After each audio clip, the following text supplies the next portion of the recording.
There are two ways to develop ourselves. One way is horizontal development. Horizontal development is all about adding new knowledge, skills, or competencies to what we have, so it allows us to do more than what we could do previously. It broadens our functionality.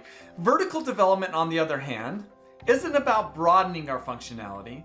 It's about improving our own internal operating system. It's about being better, not just being able to do more.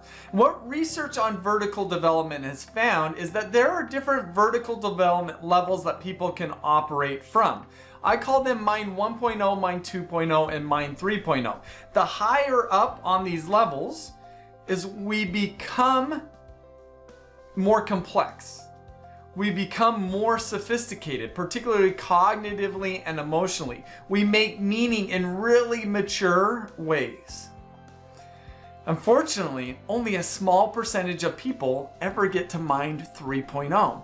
What research has found is that only 1% of all adults get to Mind 3.0, and only 8% of executives get there. My hope is that we can up these percentages.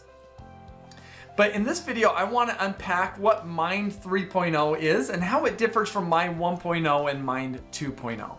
So each of these levels involves a different needs that we are wired to obtain. In Mind 3.0, we are in contribution mode. So we have moved past wanting to be safe, comfortable, and feel like we belong. That's Mind 1.0. And we've moved past the needs to advance, be seen, be recognized, get ahead, and win. That's Mind 2.0. In Mind 3.0, our needs revolve around being of value, of contributing, and elevating others. One of the things that you should start to recognize with these needs and how they differ from the Mind 1.0 and 2.0 needs is that these needs are outward oriented. The needs of Mind 1.0 and Mind 2.0 are inward oriented. Safety, comfort, belonging, or me standing out, me getting ahead, or me winning. This is about contributing here. Now, when we have these needs, these are great needs, we also carry around fears that are associated with. These fears are just more healthy than the Mind 1.0 or Mind 2.0 fears. These fears revolve around not being of value, of taking from or not lifting others, or of limiting and stifling others. As with all of the mind levels, there are hallmarks that help us to identify people who operate in a Mind 3.0 level. One of the major hallmarks here is that those in Mind 3.0, they're not dependent thinkers and they're not independent thinkers. They are interdependent thinkers. They can hold multiple and complex perspectives simultaneously, right? They rarely run to one side of an argument or another. Let's just take a political example. Let's take gun control. Gun control is a politically polarizing topic. Those in Mind 3.0 rarely rush to one side or the other. What Mind 3.0 people like to understand is the complexity involved in it. There are pros and cons to both sides of the argument of gun control. And they like to wrestle with and understand those different pros and cons, and they're likely to sit in the middle and try to pick out the best of both worlds. Now, that isn't to say that they can't take a stand on one side or the other, but rarely is it extreme. And it's generally after a significant amount of research on that topic. Another aspect about Mind 3.0 people is that they are purpose and long-term focused. You see, when we're in Mind 1.0 concerned about our safety, comfort, and belonging, or we're in Mind 2.0 concerned about advancing, standing out, getting ahead, and winning, what we're really focused on is the short term. How am I feeling right now? Am I standing in now? Or am I standing out right now? Mind 3.0 people, they don't care about standing in the short term, and they don't care about standing out in the short term. What they care about is making a contribution in the long run. So they're not focused on what's immediate. They're focused on preparing themselves and working with others to advance a mission and be successful in the long run. Also, another aspect about Mind 3.0 people is they see and value the systems that go into outcomes. They're rather complex thinkers. They're not focused on the outcomes, such as what are my sales numbers. They're focused on the drivers of those outcomes. One of the ways that I can tell a Mind 3.0 leader from a Mind 2.0 leader is Mind 2.0 leaders don't really value focusing on culture, because focusing on culture doesn't provide a short-term return on our investment of our time. But Mind 3.0 leaders recognize the importance of culture and they're willing to invest in it. Not because it's going to lead to short-term returns, because they know it's vital for long-term success.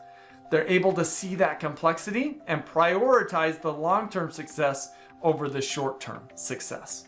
So how this plays out and maybe some other qualities around Mind 3.0 people is: 1, they're intellectually humble.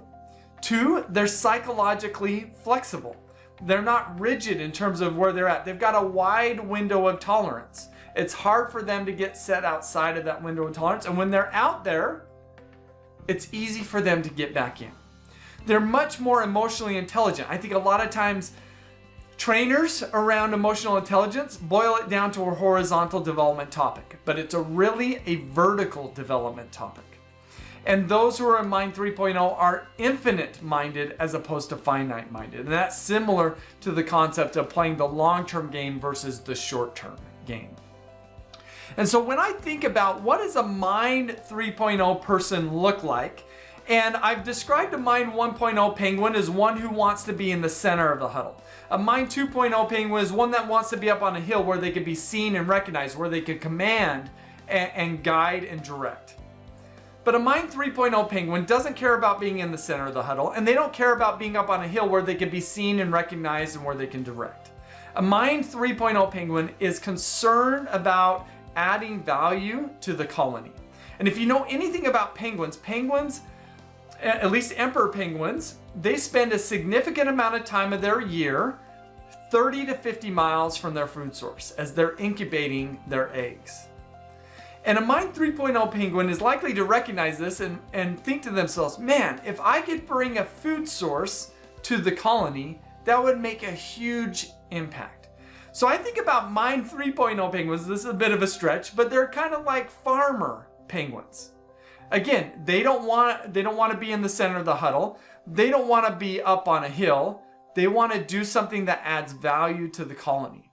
So they're going to put themselves maybe at risk or in danger, and they're willing to do that because of the benefits that they know they could bring to the group. And to me, this is helpful to think about these different penguins. And I've seen it different times in my life. When I've been in Mind 1.0, I want to be in the center of the huddle. I've seen times in my life when I've been in Mind 2.0. And I think that's largely where I've been residing for the last several years. As I've kind of wanted to be up on this ridge where other people could see me and recognize me and see the valuable work that I'm doing. Now, I keep telling myself I'm contributing. But if I'm being really honest with myself, I could see how I may be planting a farm, but where is the location of my farm? And what I've come to realize is that for the most part, my farm has been on this elevated plane, a plane that's difficult for other people to get to. A plane that oftentimes puts me in a position of maybe looking down on others. And that, of course, that's not something where I want to be. And so I feel like I'm now getting to the place where I'm setting up my farm is right at the same level as the colony. A place that is easy to access for everybody else. And that's what I'm striving to do. So hopefully that analogy with penguins makes sense and helps you to see how you can progress in your vertical development journey.